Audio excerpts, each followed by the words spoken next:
From what you're saying now, parang may concern kayo sa impartiality ng ombudsman mismo at ng ibang government agencies natin? Oo, yeah, matagal ko na sinasabi yan. Nung pumutok ito, na-prejudge na yan ng Office of the Ombudsman. Kaya nga, kaka-file pa lang ng ICI, sinasabi nila, we will file the case by November 25. Wala pang subpoena, wala pang counter-affidavit, ifa-file na. So may finding na may probable cause. O bakit pa kami magka-file ng counter-affidavit? Hindi naman nila babasahin. Oo. So yun din po ang advice nyo sa inyong kliyente na pag-uusapan nyo kung kailan talaga siya babalik dito para sabihin lahat ng kanyang nasabi sa video under oath kahit pa sinasabi ng ombudsman mismo.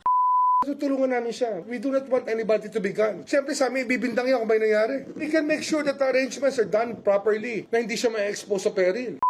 Paano nila po proteksyonan? Yan ang tinatanong niya. Anong guarantee niyan? Salita lang? Kung balin yun, anong sasabihin ng gobyerno? Oops, sorry, we tried our best. Ganun lang ba yun? So hindi kayo masyadong kumbaga ipalagay dun sa mga salita na binitawan na mabibigyan po siya ng proteksyon? Ako hindi, pero hindi naman ang feeling ko ang importante. Ang feeling yung kliyente, yung target. Kung siya hindi mapalagay dahil nga takot na takot siya. Ngayon, alam na natin kung kanino siya natatakot, di ba? Tapos, yung mga taong yun na magsasabi, we guarantee your safety, sa inyo nga kay ako takot eh.